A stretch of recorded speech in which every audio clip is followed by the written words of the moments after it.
had he come to St. Helena if he was leaving it empty-handed?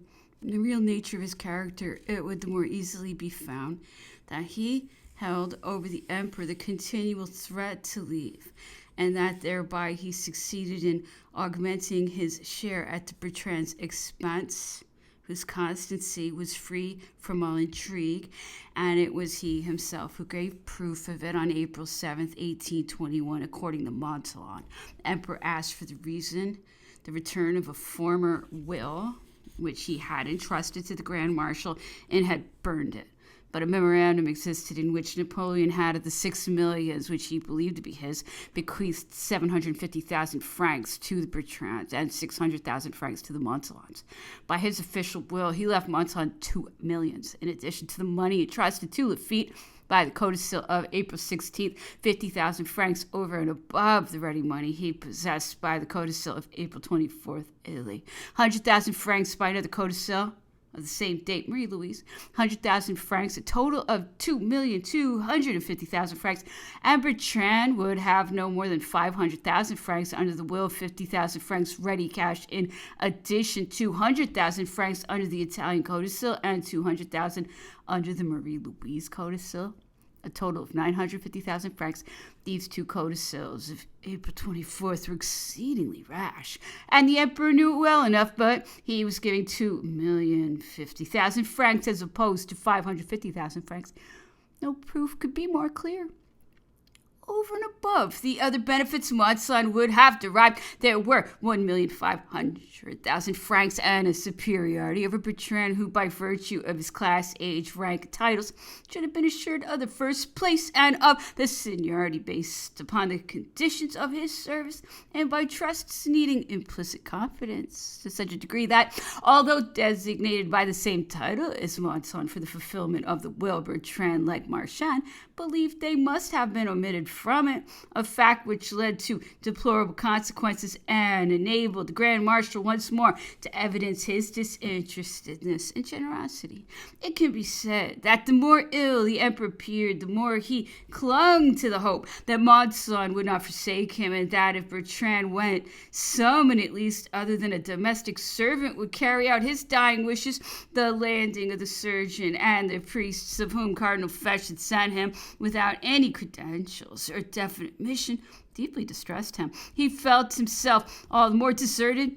There was no occasion for it. He might have enjoyed the companionship of a man of learning and a man of conscience. His body might have been relieved, his mind occupied, his fancy gratified, and the one consolation assuaged his miserable lot granted. Yet these were the men sent to live with him, to amuse him, to care for him physically and spiritually. Accustomed as he was to the stupidity of Fesch, he could not understand him this time. No one could understand either the choice or the delay of more than a year. The request for a priest made on March 22nd, 1818. Permission for a priest and a doctor to be given on August 10th, 1818. The departure of the little expedition at the end of February 1819 and its arrival at St. Helena on September 20th after 13 months. It might have been said that he had purposely chosen these 3 Corsicans to typify before the Corsican silliness, intrigue, and ignorance. An old man who, when apoplexy did not make him dumb, jabbered alternately in Spanish and Italian of his ecclesiastical missions in Mexico, and seemed totally ignorant of any other hemisphere. Young priest who, if what was said of him be true, had studied in the seminary of Saint Sulpice and in a Roman college, gave the most ridiculous indication of the instruction he had received there, but who at least was loyal and faithful, and thirdly, a frightful man, infatuated with pride, ambition, and wealth. Not badly brought up, but audacious, familiar, and holding himself equal, if not superior to everyone. Unruffled ignorance and imperturbable self-possession perfected the most delightful picture of an egotist.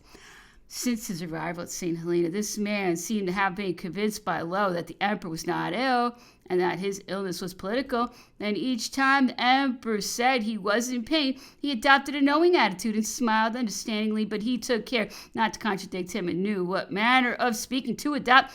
It was not he who was taken for a dupe. The attitude he adopted towards his patient, always indecorous, equally as obnoxious, could possibly be excused on the ground of his incapacity to diagnose the illness. He recommended exercise, but the emperor naturally disliked horse riding, and had a veritable horror of those walks, which only brought home to him his close confinement and the narrowness of his prison limits. And what other exercise was there? He later tried the seesaw, but it was towards the end. He had to give it up almost immediately. There was gardening, and if what Antomarchi boastingly said was true, that he was in a way responsible for the emperor's fancy for it, some gratitude might be shown him. But did not the idea emanate from Napoleon himself? For some time, said Marchand, the emperor has been speaking of enlarging the gardens in front of his windows. He feels the need of protecting himself from the trade winds by a grass-covered mound, and saw in this an occupation not only for himself and the colony, but the advantage of pushing away the cordon of sentries stationed around the house each evening at 9 o'clock. Antomarchi therefore did not suggest it, but he encouraged the emperor to carry on, and together with the whole colony did his bit. As soon as Pierron, the maitre d'hotel, had bought spades, pickaxes, and wheelbarrows in the town, and everyone was supplied, even the emperor, but he used his rake and his spade as a walking stick. A start was made on the south side upon the erections of a grass mound 9 feet wide and 80 feet long. Every morning at daybreak, the valets, wakened by a stone which the emperor used to throw into the blind of their room, would go and awaken all the residents along with Masson, the priest, the doctor, the servants, French, English, or Chinese. The emperor, dressed like Saint-Denis and Novaraz, in a nankeen jacket from the neck of which protruded his shirt collar and trousers of the same material, wearing red slippers and a wide-brimmed straw hat, directed and supervised the work, accompanied by Masson and Bertrand, who hardly ever arrived before 8 o'clock. He even tried to wield a pickaxe, but was just obliged him to give it up. They downed tools at 10 o'clock, and Napoleon took breakfast in an orange grove of one of the little gardens. Masson used regularly to breakfast with him, and sometimes Bertrand, but rarely the doctor or the priest. The imperial breakfast consisted of soup, a plate of meat, chicken, leg of mutton, or roast breast of mutton, vegetables, and coffee. The emperor frequently remained at table gossiping, and when he returned to the house, often rested. From 2 to 3, he took his bath, dictated to or conversed with one of the generals he had summoned, and if he felt well, would attire himself in full dress uniform, white waistcoat and breeches, green jacket with gold buttons, but with the insignia of the Legion, silk stockings, and gold-buckled shoes, regimental hat, but no sword.